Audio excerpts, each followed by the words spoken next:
Just a few. Trying to figure out what we're doing here. Well, good afternoon, everyone. It's wonderful to see you all here. Just a few more moments while we settle the room. Just bear with us. Thank you so much.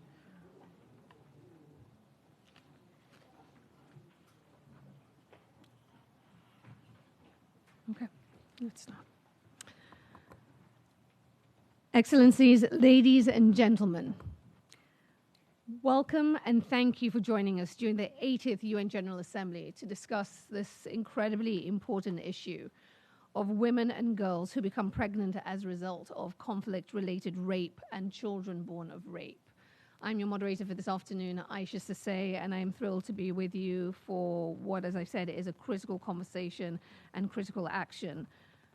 As we all know in this room, war has long been fought on the bodies of women and girls, robbing them of physical integrity and of their autonomy.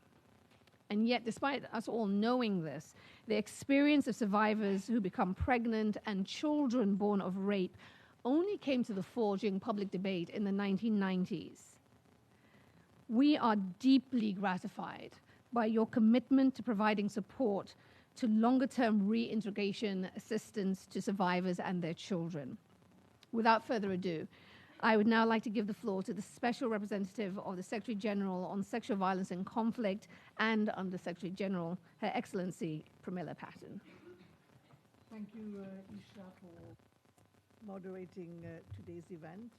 Your Excellency, Dr. Julius Maada Bio, President of the Republic of Sierra Leone, I thank you for joining us today and wish to commend the government of Sierra Leone for sharing its hard-earned historical knowledge with the world, having experienced the horrors of sexual violence in conflict, and having successfully transitioned to recovery and peace.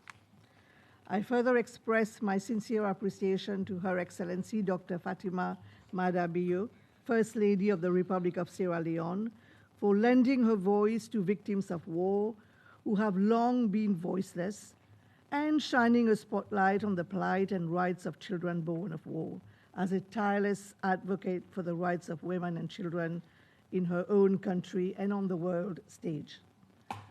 I am also honored to be joined by Her Excellency Madame Denise Nyakaru Tshisekedi, First Lady of the Democratic Republic of the Congo, who works with passion and compassion to promote the rights and empowerment of women and girls, and has partnered with my mandate as a global champion in the fight against sexual violence in conflict since 2019. On this occasion, I pay tribute to all survivors and children born of wartime rape. You will hear one such voice today from South Sudan. First-hand accounts have rarely been heard in the United Nations, but they are critical to building a historical record for these harms. The calls to action of those directly affected by the scourge of conflict-related sexual violence serve as the moral compass and guiding light for my mandate. Excellencies, distinguished participants, throughout history and across diverse geographical contexts, children born of wartime rape have been stigmatized as children of the enemy by societies, suffering the trauma and rupture of war.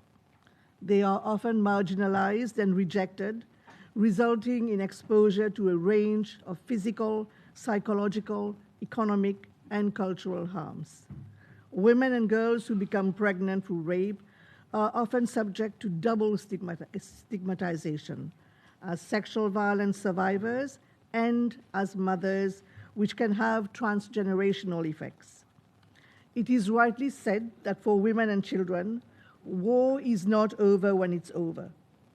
Children born of sexual violence suffer as a result of their mother's own stigmatization and are at heightened risk of infanticide, abuse, and abandonment.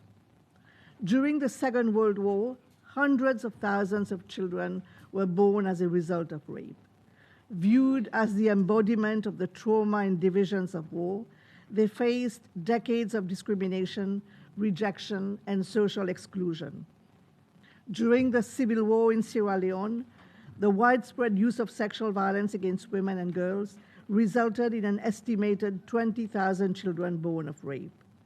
In Bosnia and Herzegovina, women were held captive in rape camps and only released when it was no longer safe or possible to terminate the pregnancy. During the conflict in northern Uganda, thousands of young girls were abducted by the Lord's Resistance Army and forced to bear children in appalling conditions to replenish the group's forces, resulting in an estimated 8,000 children born of rape. These crimes cast a long shadow. They have the power to turn victims into social outcasts, destroying family and community cohesion. Yet, international security policy has been silent, not only about the rights of these children, but about their very existence. In response, in 2019, under the presidency of Germany, the Security Council adopted Resolution 2467, which addressed this global protection gap. It urged states to recognize and uphold the connected and distinct rights of survivors and children born of sexual violence in conflict, consistent with their obligations under the Convention on the Elimination of All Forms of Discrimination Against Women and the Convention on the Rights of the Child. This resolution further requested a special report on these issues, which was prepared by my office in consultation with the full range of relevant partners and stakeholders. The special report, which spanned 24 contexts from 1990 to the present, found that being born of wartime rape carries both immediate and enduring risk, including statelessness, discrimination, impeded access to education, food, and shelter.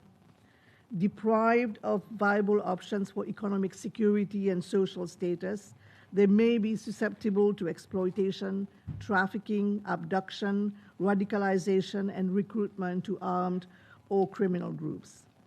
These children are often subjected to prejudicial naming practices, such as children of bad memories in Rwanda, children of the enemy in Timor-Leste, Koni's children in Uganda, or given dehumanizing labels such as Boko Haram snakes in Nigeria, leading to real and lasting harm.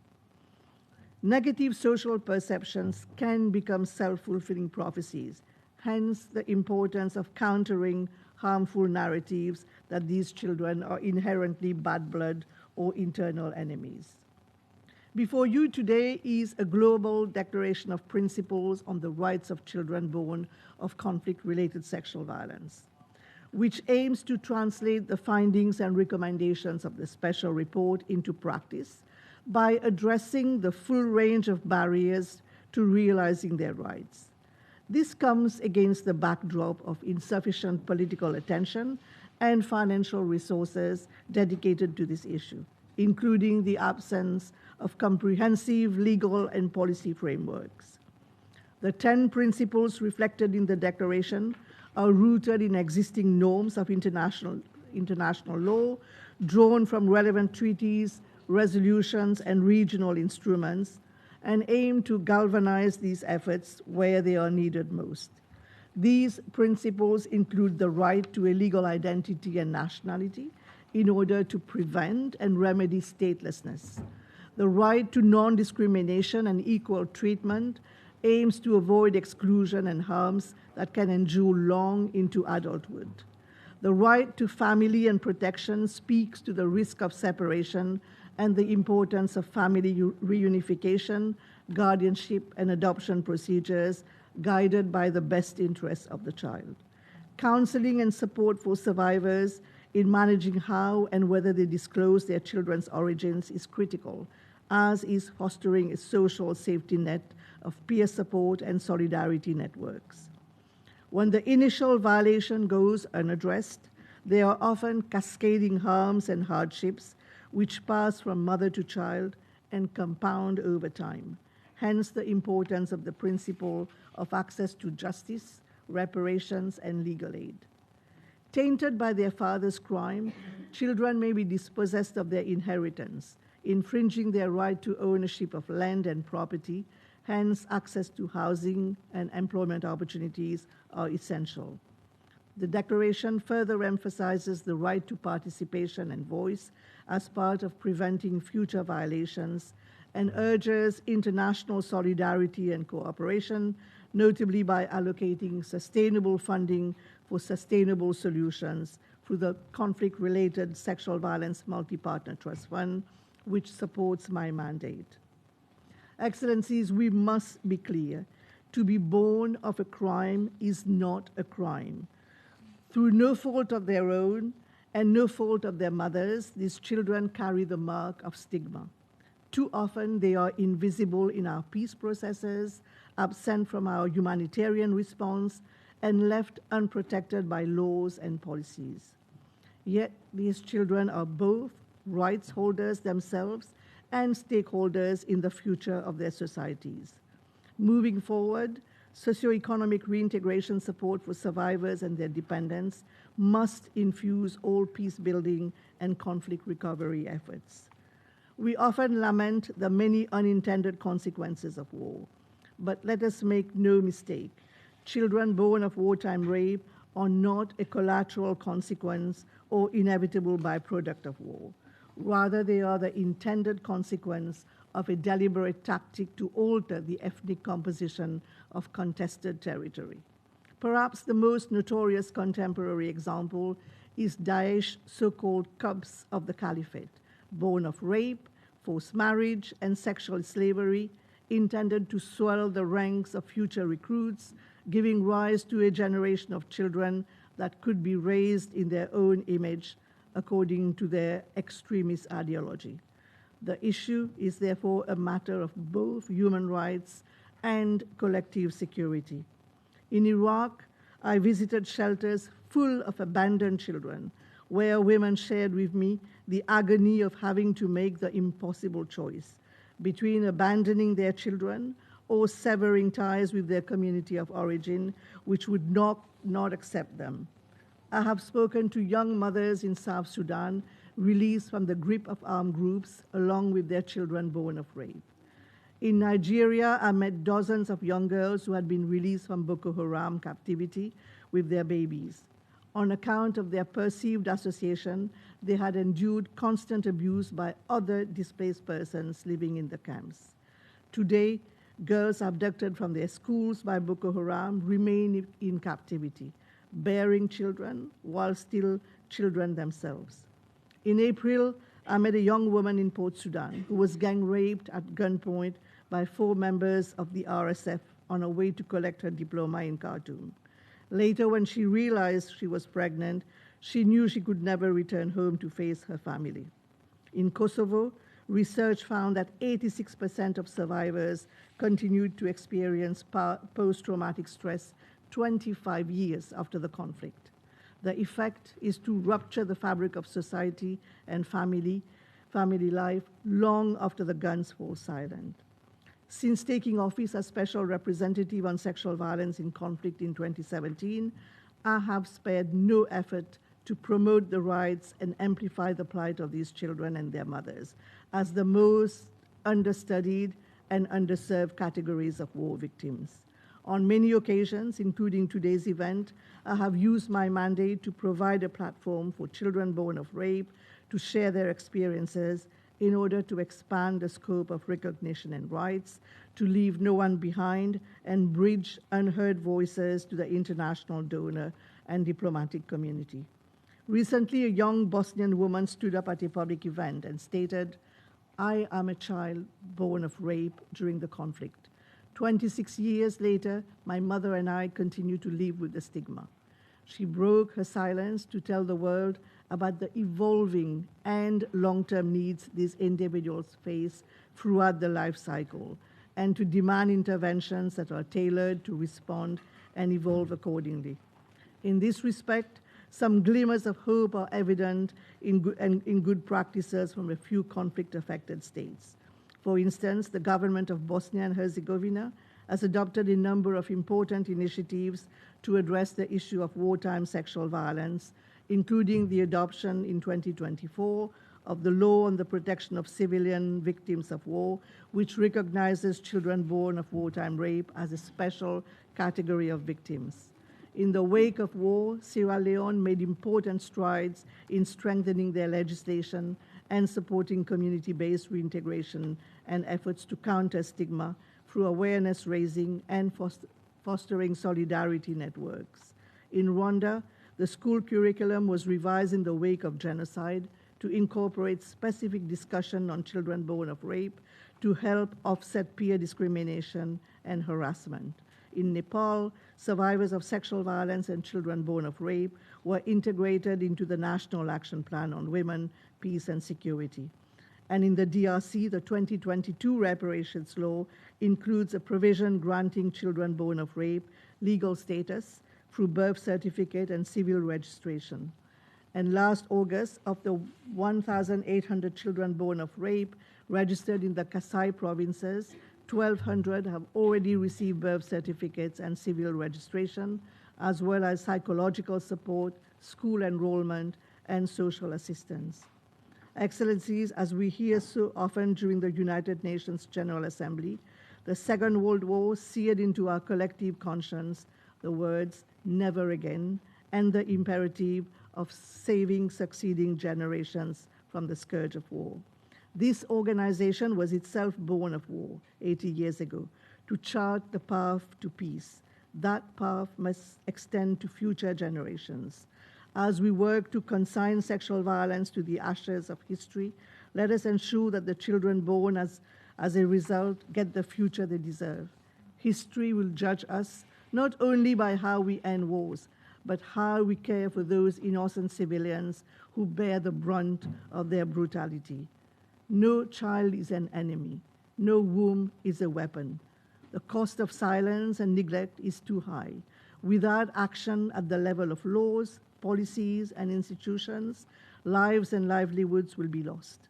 Without targeted support, survivors and their children will be set on a trajectory of poverty, isolation, violence, and ever-increasing obstacles to realizing their dignity and dreams. No child is illegal.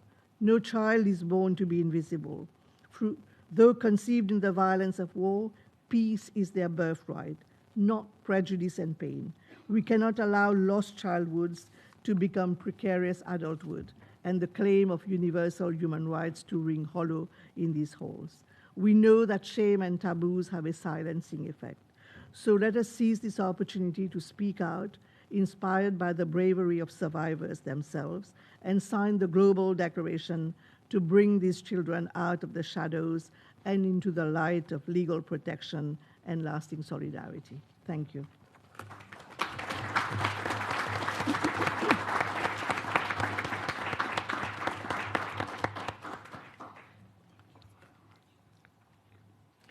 Thank you so much, Special Representative Patton, for the way you use your voice each and every day, and for summing up the plight of for survivors and their offspring.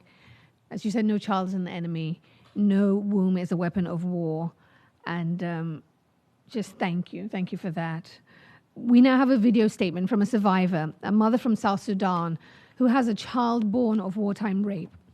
We thank her, the UN Department of Global Communications, and the United Nations colleagues on the ground in South Sudan, and their civil society partners, the Survivors Network of South Sudan, and the Center for Inclusive Governance, Peace and Justice for their collaboration in putting together this video, and for their steadfast support to survivors of conflict-related sexual violence. Please direct your attention to the screens.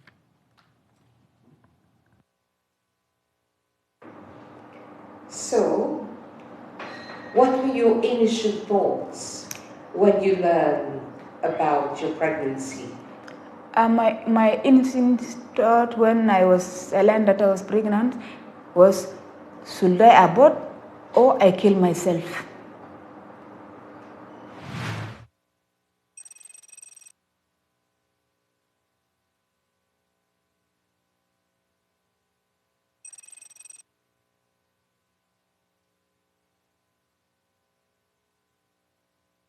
I'm one of the survivors in South Sudan, and the incident that happens to me It was on 2019 when I was going to UAE. We were many in the vehicle. We were 14, 10 male and 4 women. 3 men came from the bus, 2 on uniform, 1 without uniform. They were all armed. They stopped the vehicle. They got us out from the vehicle. They took us just 5 meters from the roadside under a big tree. They were threatening us. They collected our phones, our money, and then they decided to rape us. After that, I went home. In the community and even my family, they were not happy. I was rejected in the community, rejected at my family. People were talking just ill against me. What do? It was not my own making, and it was not my own will to do that. Even the relatives, the family members, they don't want that child. Naming of the child became a challenge. When I gave birth to that child, I asked my husband, you name using your grandfather's names? He said, no, or grandmother's names. He said, no. Immediately, something ring into my mind that there's a problem here. Education, feeding, medication. Those are the challenges that I'm facing. My hope for my child's future is that I'm going to tell the reality to him. My hope is he will one day, one time, become a big person in this nation. I could like the world to understand is that the children are born everywhere in the world. Bring peace, unity, cooperation, protection, just that such kind of incidents at least be reduced or stopped. The support that could make a big difference for our children in South Sudan of survivors. We need capacity building, we need economic empowerment, employment opportunities, and we need this friendly center for us to come together all the time.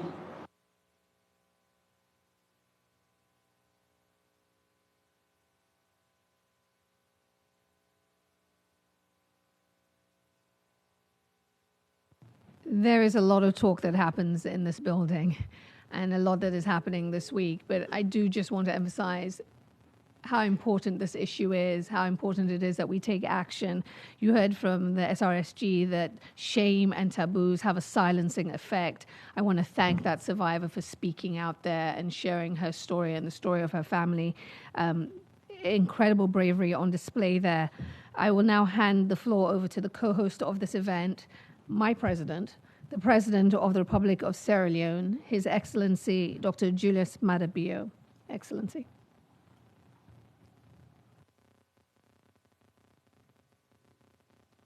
Thank you very much, Madam First Ladies, SRSG Pramila Patel, Excellencies, distinguished ladies and gentlemen.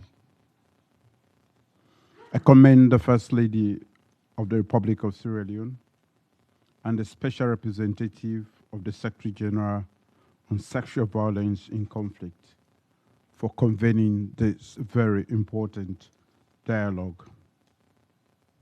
It confronts a painful reality, the plight of women and girls who become pregnant as a result of sexual violence in conflict, and the stigma endured by children born of such violence. Survivors often face physical injury, trauma, exclusion, and statelessness. Children are often denied rights and recognition, perpetuating the cycles of marginalization and violence. Sierra Leone knows this history very well. During our decade-long civil war, the UN estimated that 20,000 children were born of rape. Girls as young as 12 were forced into sexual slavery, left with injuries and stripped of their futures. These memories compel us to act. Guided by this past, my government has taken bold actions, including 1, declaring sexual and gender-based violence as a national emergency. 2, strengthening laws. 3, establishing a dedicated sexual offenses court. 4, expanding one-stop center. 5, advancing free quality education. And 6, protection against early marriage. Internationally, Sierra Leone has championed the women, peace, and security agenda. On the Security Council, we emphasized that sexual violence in conflict is not only a grave right violation, but also a threat to peace and security. In the General Assembly, with Japan, we advanced the first resolution on remedies for victims of sexual violence, affirming their right to justice, reparation, and rehabilitation in 2022. These initiatives reflect Sierra Leone's conviction that survivors and their families must never be rendered invisible in global policy. Today, we must move from recognition to action. Sierra Leone supports the Secretary General's recommendation to 1, ensure survivor-centered services, medical, psychosocial, legal, educational, reaching even rural and remote areas. 2, guarantee nationality, legal identity, and equal rights for children born of rape, protecting them from stigma and statelessness. 3, integrate survivors and their children into peace building, justice, and reintegration processes. And 4, provide adequate funding for reparation, livelihood support, and long-term integration strategies. Above all, we must hear the voices of survivors themselves and empower them to shape solutions. I reaffirm Sierra Leone's commitment to ensuring that survivors and children born of conflict-related sexual violence are visible victims, playing a central role in their journey towards justice, reconciliation, and peace. Distinguished ladies and gentlemen, our shared humanity requires us to act now. Let this event serve as a turning point where our words are matched with concrete commitments. We must build a world where no woman's body is used as a battlefield and where every child enjoys dignity, rights, and hope. Thank you.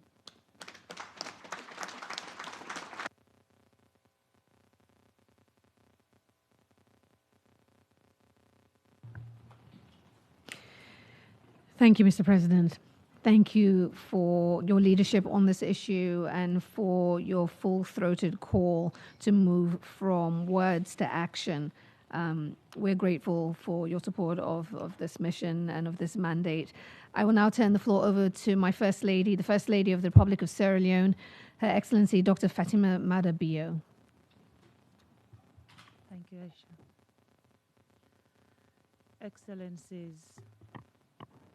Excellencies, because Your Excellency, the President of the Republic of Sierra Leone, my dear husband, retired Brigadier Julius Mada Bio, my sister Denise, Excellencies, distinguished ladies and gentlemen, sexual violence in conflict remain one of the most devastating weapons of war.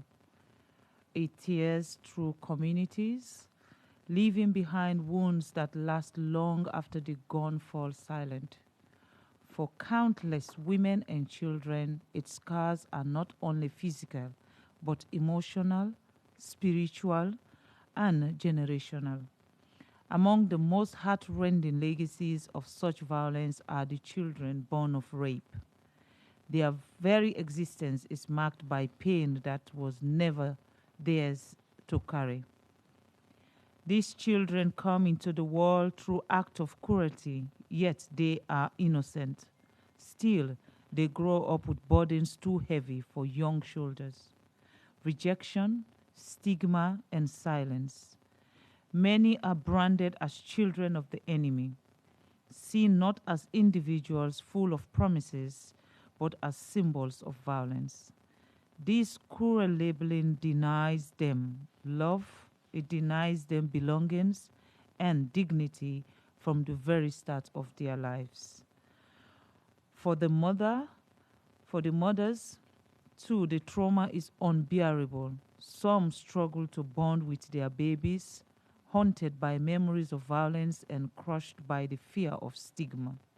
In the most tragic of circumstances, some children are abandoned and even infanticide has been reported. This is not because mothers do not care, but because trauma has robbed them of the safe space to love freely. Laws and policies in many places make this harder and worsen.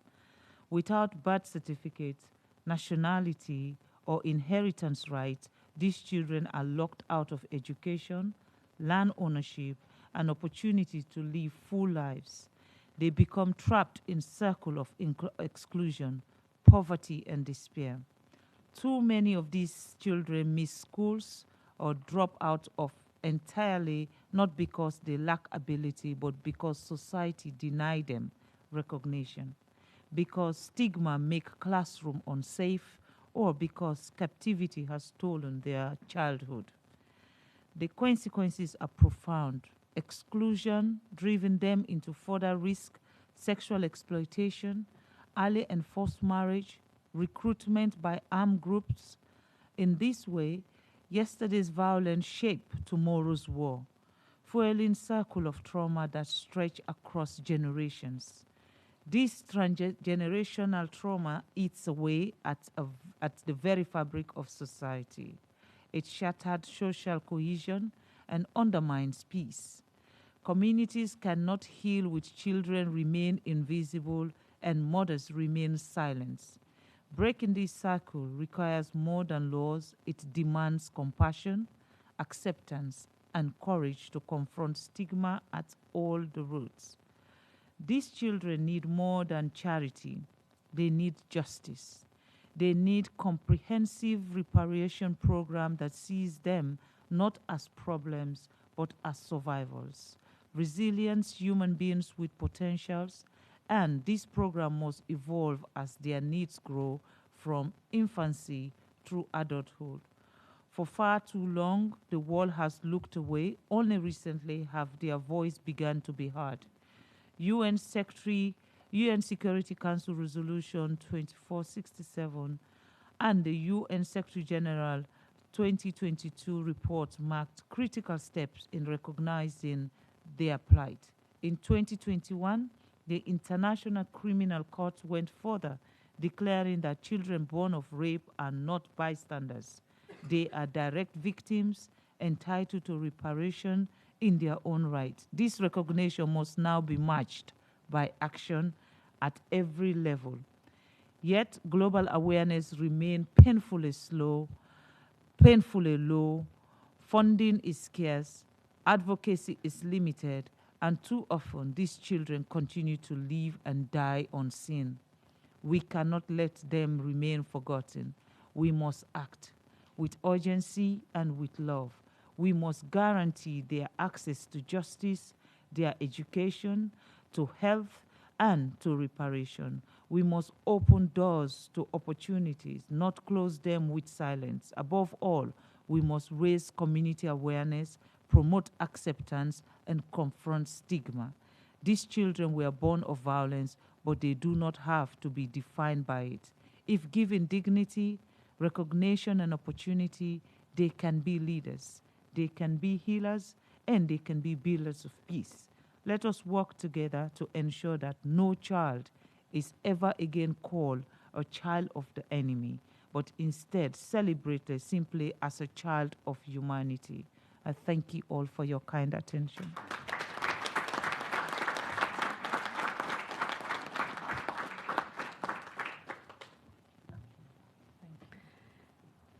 Excellency, Madam Madabir, thank you so much for these words and for the work you do, again, in this area each and every day in Sierra Leone and on the global stage. Thank you. As you said, these children need more than charity. They need justice, and that is critical. And it is critical that we recognize that their needs change. They have evolving needs, and that must be factored into the support they receive. I will now hand the floor over to the First Lady of the Democratic Republic of the Congo and global champion for the fight against sexual violence in conflict, Her Excellency Denise Nyakeru Tshisekedi. Excellency.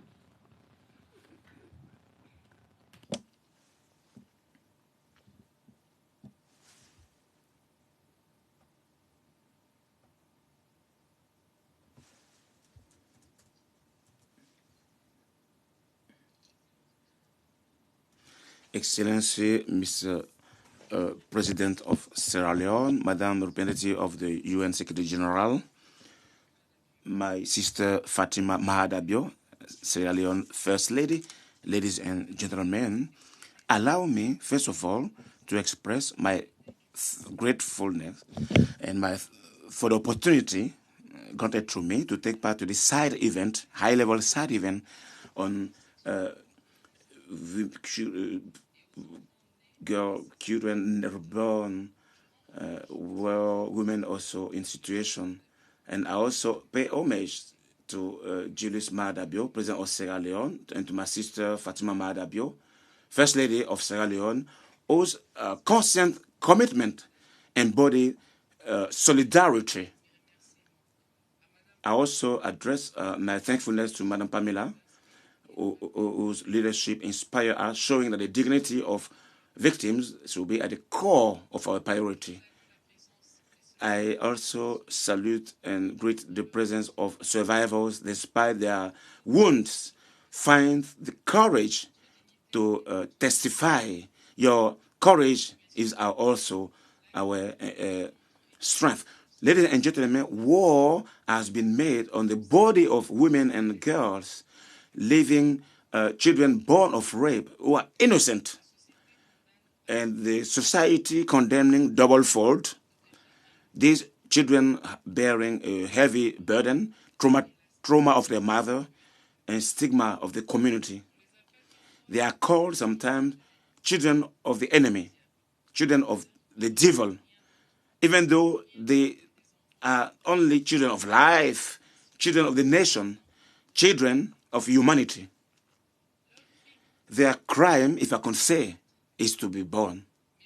But in reality, their birth is a cry, a shout out to truth, the reality of brutality of war and our collective responsibility.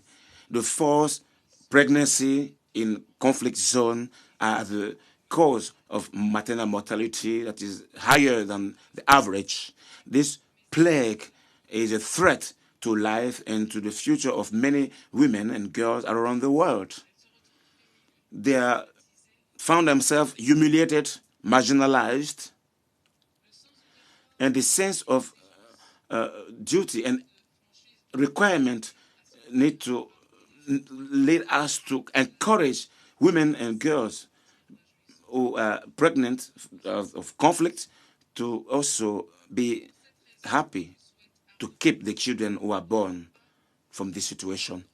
So this meeting, I call upon all of us for shared responsibility to make this occasion, this very sad event, a launch, a call for action is for action to define necessary strategies focusing on the rights of survivors, as reflected in the last UNSC resolution on this matter, the resolution 2467. Ladies and gentlemen, allow me to focus on the experience of my country, Democratic Republic of Congo, that went through the same situation over 30 years. Our country is marked with violence, sexual violence, where rape is used as a war weapon. Long time, it has been invisible and forgotten, but DR Congo decided not to close their eyes or turn their look. In 2022, we promulgated an historic law recognizing children specific legal status for these children. For the first time, they are not set aside, but they are full citizens with rights protected by the government. Because giving justice, making justice is not only to punish the perpetrators, justice is also reparation. So legal identity to these children, so to provide them a share of dignity. FUNAREF, our National Fund for Reparation, is putting in place this political willingness, and we adopted a strategy which is quite clear, recognizing these children with a birth certificate, provide medical and psychological care adapted to their age, open the door of schools through scholarship and support, and mostly provide them inclusion and acceptance. Since January 2025, we recorded over 37,000 children born of rape during conflict, all over the provinces of DRC, and many women also. Every birth certificate issued is a victory. Each children recognized is a victory.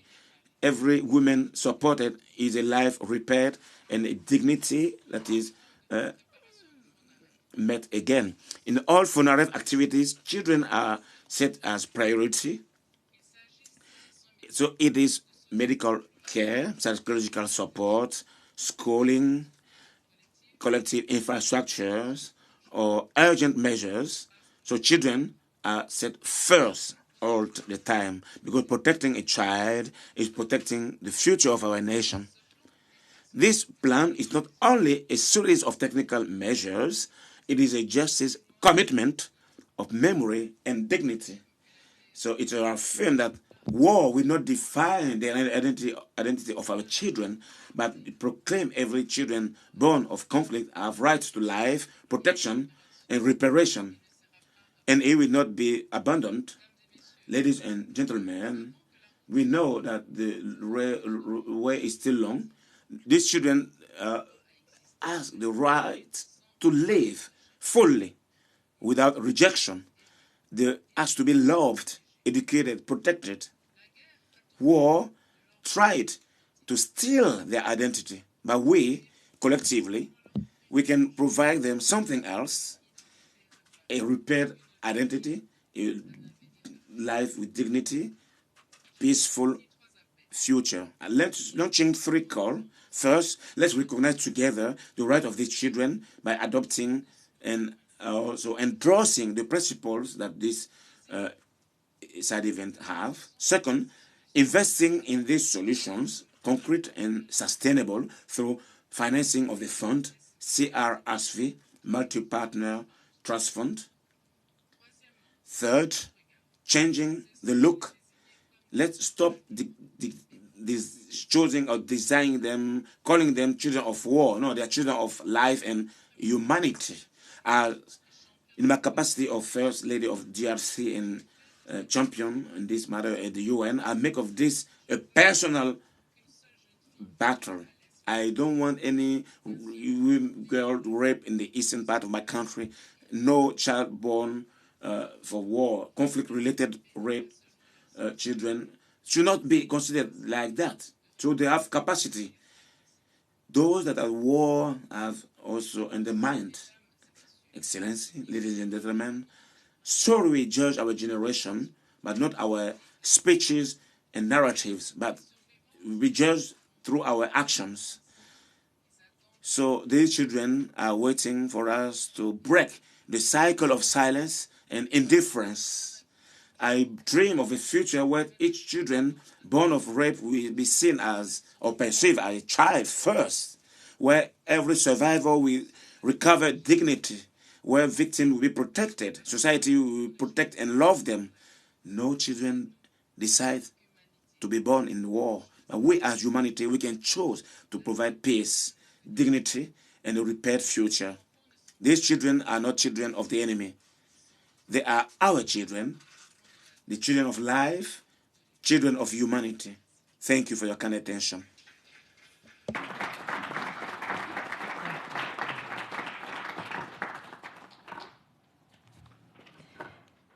Thank you so much for that, Excellency Madam Tshisekedi. Thank you. Thank you for your work.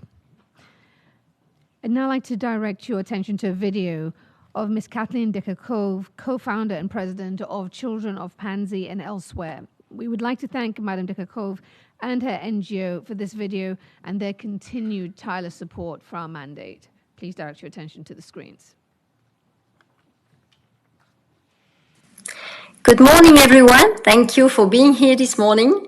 I am Kathleen Dicker-Cove. For 10 years now, I have been working alongside women through the work of my NGO, the Children of Pansy and Elsewhere. These are women whose lives has been shattered by sexual violence used as a weapon of war. Many of them gave birth in those circumstances. For years, they could not accept their children, seeing them only as children of the enemy. I have met these children, children without secure attachment, without a legal identity, carry so many invisible wounds. Children who, without support, had no chance for a dignified future. We know attachment is essential for a child's development. Education is the key to finding one's place in society. Without that, these little ones risk growing up in violence and stigma and passing on the same trauma to future generations. The famous psychiatrist Bessel van der Kolk reminds us, the body keeps the score. The body never forgets. But I have also seen that with the right support, healing is possible. That is why our work has to be holistic. We accompany both mothers and children with individual therapy, but also with group sessions through play, movement, art, and sport. We support education and we offer prevention workshops. Step by step, their future stops being marked only by violence and becomes filled with hope. None of this would have been possible without the leadership of the SRG's Office on Conflict-Related Sexual Violence, particularly its advocacy for children born of war and their mothers, combined with the dedication of grassroots organizations like ours. Together, we are transforming lives that once seemed beyond hope. I would like you to hear the voice of these children through me. Nima, Lwaboshi, Sifa, Dieudonné, many more say thank you. Today they are studying with success. Their mothers, who once could not even look at them, are proud of them, and I have the privilege of witnessing these small victories every day. For me, this is not just about helping. It is about breaking cycles of pain, restoring dignity, and opening the door to peace. When a rejected child becomes a smiling student, when a mother burdened with trauma begins to stand tall again, I know that transformation is real. And that is why I continue, because each smile, each step forward is proof that another future is possible, one built not on silence and shame, but on resilience, hope, and life. Thank you.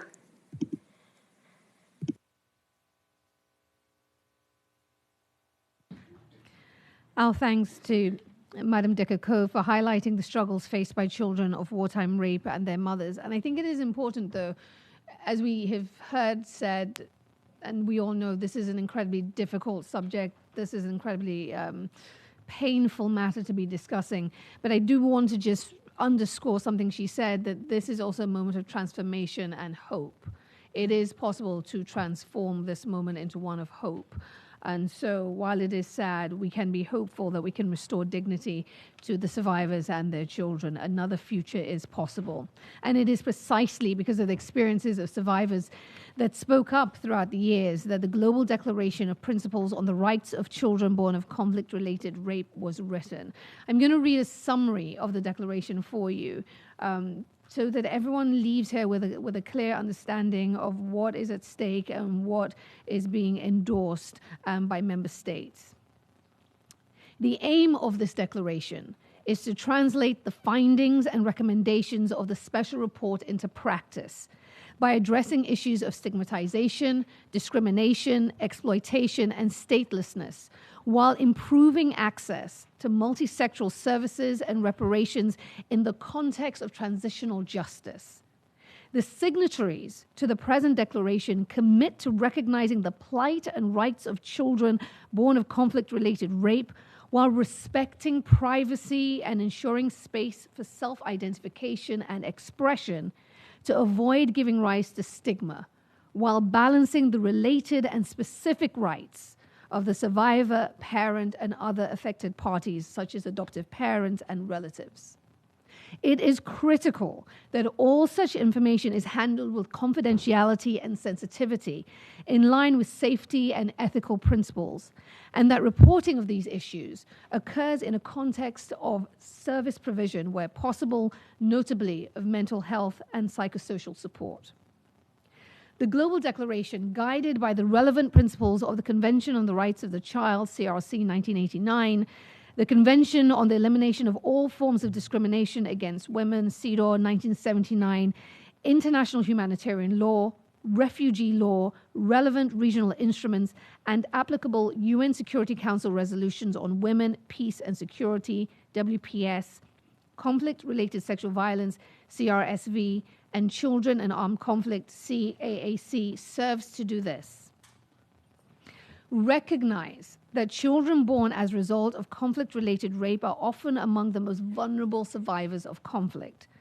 Acknowledge that such children often face lifelong risks of abandonment, statelessness, discrimination, poverty, marginalization, re-victimization, recruitment, exploitation, abduction, trafficking, and identity-based harm, which needs to be addressed throughout the life cycle.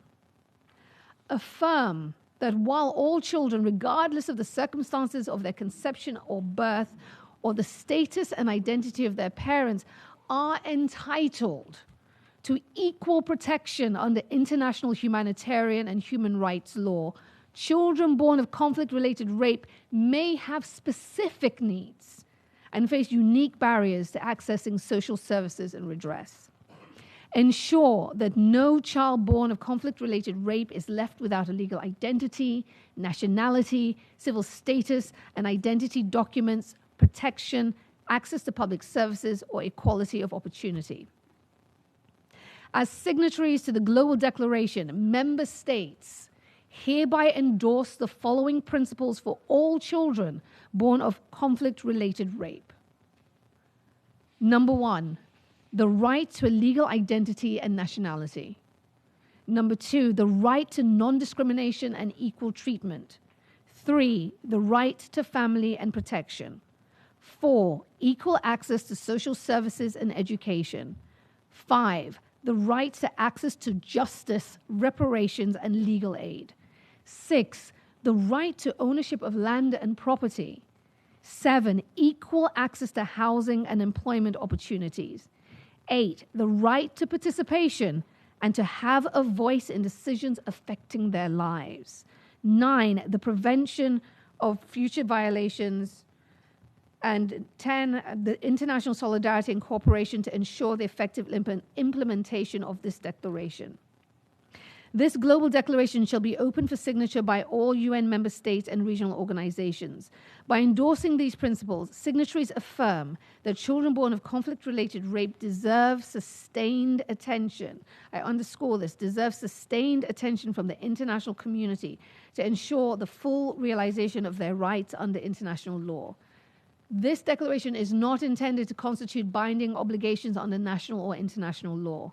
Signatories shall report periodically on a voluntary basis on measures taken to advance implementation of these principles to the United Nations Special Representative of the Secretary General on Sexual Violence in Conflict, RSSG SVC. You have heard the summary. Now I wish to give the floor to Abdurrahman Ali Al-Hafiz. I'm actually being given a note. Okay, thank you. I wish to give the floor to Abdurrahman Ali Al-Hafiz, known as a climate bender, a young Nigerian activist who started his change-making at just 9 years old. Now at 15, he creates impactful digital advocacy content to reach young people everywhere, demonstrating the power of young voices in shaping a peaceful future. Please give the screens your attention. Hi, my name is Abdurrahman, also known as the Climate Bender. I speak to you not just as a young activist, but as a voice for those who are too often unheard. I'm speaking as a part of the generation that refuses to look away. In wars and conflicts, women and girls are raped, not because they did anything wrong, but because rape is used as a weapon. Some of them become pregnant from that violence, and the children born from it, they carry scars you can see. Think about it.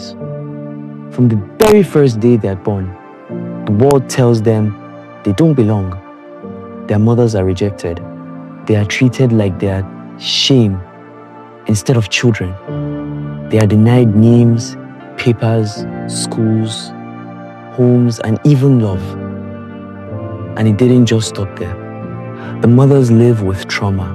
The children live with silence. And together, they are cut off from the rights of every human being. But these kids, they're not mistakes. They're not enemies. They are people. They have dreams. They want futures. They are just like us. Because right now, the world is failing them. And that's not okay. I'm just a teenager, but even I know this is wrong. And if I can see it, then all of us should see it. And if we see it, then we can't ignore it. We can't let these children keep living as if they don't exist. We can't let their mothers carry all the pain alone. We, young people, believe in justice. We believe in dignity. And we believe that no child should be invisible. That's why I urge all member states, including those affected by conflict, sign the Global Declaration of Principles on Rights of Children born on conflict-related rape. Let's be the generation that stands up. Stand for justice, stand for healing, and stand for hope. Because when we protect the most vulnerable, we protect the future of peace. Thank you.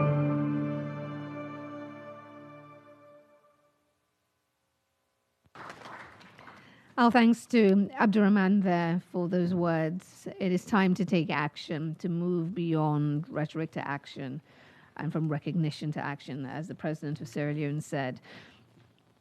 This global declaration shall be open for signature by all UN member states and regional organizations. And of course, our hope is that each and everyone will indeed sign this declaration of principles.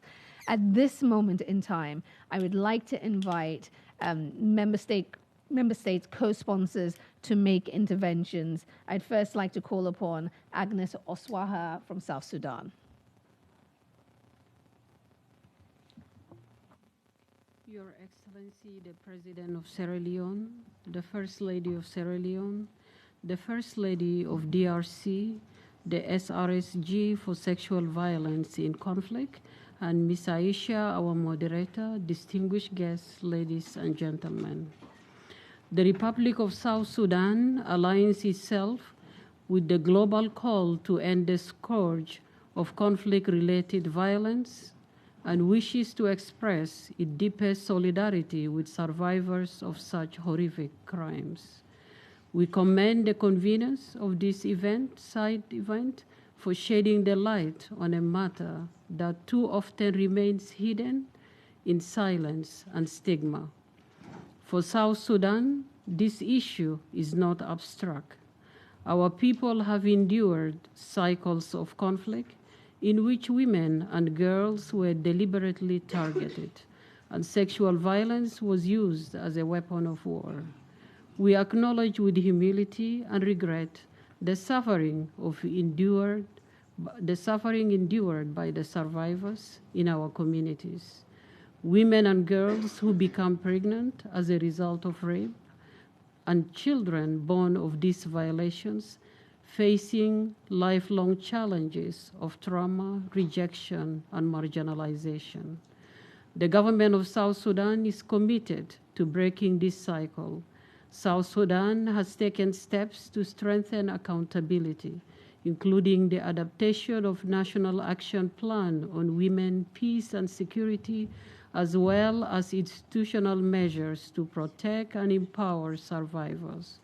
Yet we recognize that much more must be done to ensure justice, healing, and social acceptance for victims and for children born of rape.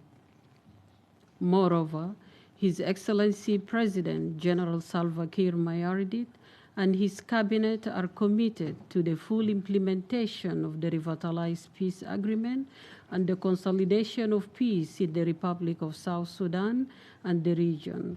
We believe that when there is no conflict and where peaceful and democratic transformation of power is fostered, the rights and well-being of children are secured. We therefore call upon the international community to support national efforts in psychosocial care, health services, and legal redress for survivors. Promote education, dignity, and opportunities for children born of conflict-related rape so they may be free from stigma and exclusion.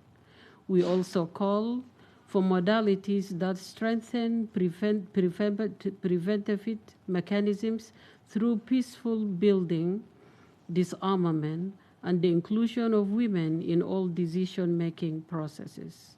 Excellencies, today my government reiterates its firm commitment to support initiatives that protect the rights of children born of sexual violence.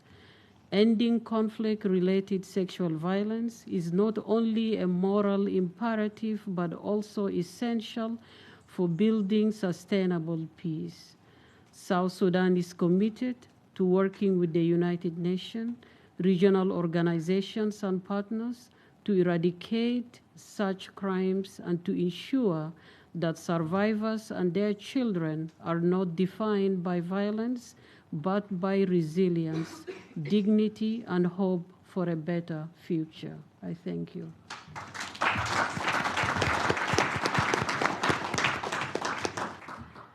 Madam Aswaha, thank you. We thank you for those remarks. I'd now like to call upon the representative from Germany, Annette Ludwig, to make a statement. Thank you very much. Excellencies, it is not a coincidence that in conflict and war, perpetrators choose sexual violence as a heinous weapon.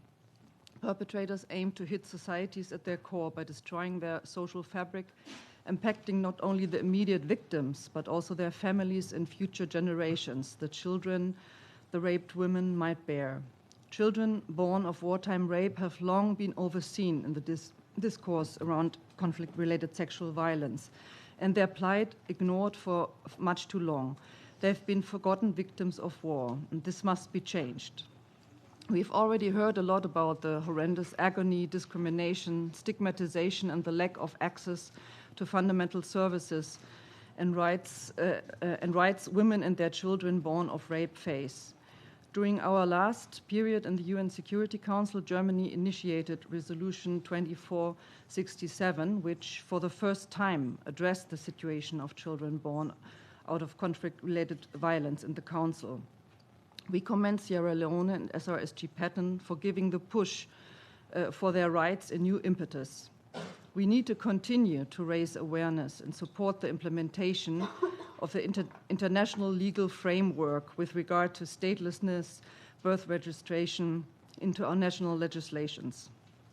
Every child born out of CRSV deserves to be recognized as a victim. We need to advocate for and implement enhanced legal protections. It is essential to ensure social services such as healthcare, education, and economic measures are inclusive and accessible to children born out of rape and their mothers. And of course, combating stigma and social exclusion is key. Learning from good practices will be helpful. We have implemented several projects with civil society who work on precisely this and have seen some encouraging developments. Germany is committed to continue to help strengthening the rights and improve the situation of these children, and is therefore also supporting the declaration. As their mothers, these children deserve to live a life in dignity with full access to their citizen rights. Thank you.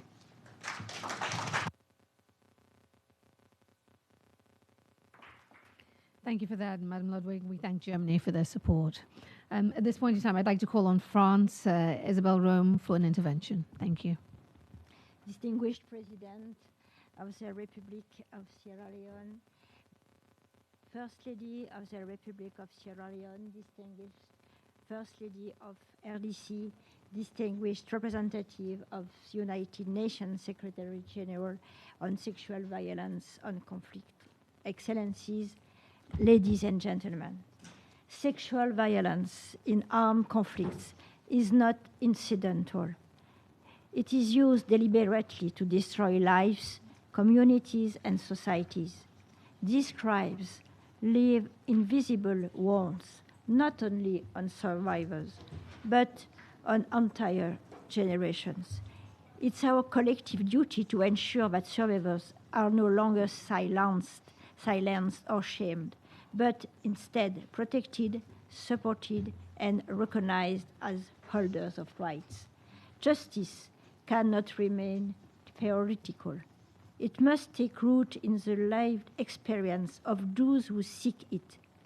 As a former judge, I have seen how justice can repair when it listens, and how it can wound when it forgets. Prosecutors, judges, social workers, police officers, each has a role to play in ensuring that law is not simply applied, but understood and felt. That is why France consistently defends the importance of professional training, survivor-centered legal reforms, and mechanisms that bring survivors into the heart of judicial processes. In this spirit, France continues to support the Global Fund for Survivors of Conflict-Related Sexual Violence, launched during its presidency of the G7 in 2019. France continues to make the fight against impunity one of its priorities through strong political and financial support to the International Criminal Court.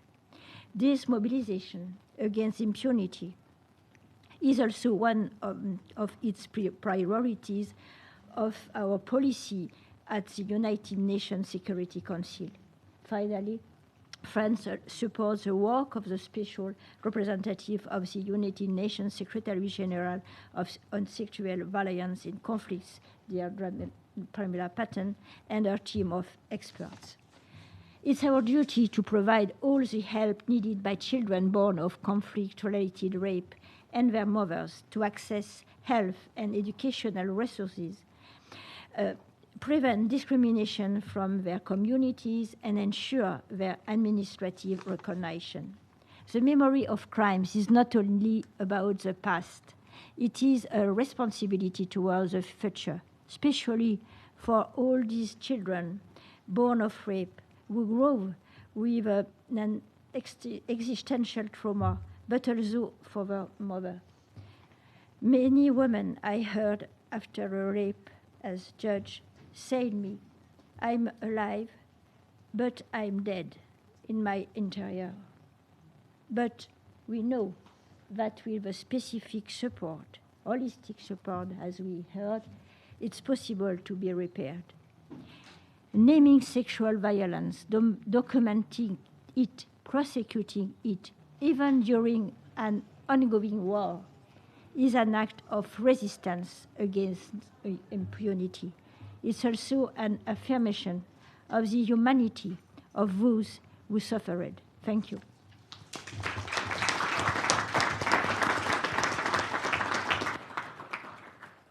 Thank you, Madam Roman. Thank you for France's support. As we bring this event to a close, I want to thank our member states for their unwavering support of children born of conflict-related rape and their mothers. I want to thank our esteemed speakers, excellencies. Thank you for your voices and for your action. I want to thank survivors and member states for taking the floor and for their continued support of our mandate. Another future is possible. Let this declaration be a decisive and impactful step that moves us from rhetoric to real action, action that transforms the lives and restores hope for survivors of conflict-related rape and their offspring. We thank you for being with us this afternoon. Thank you.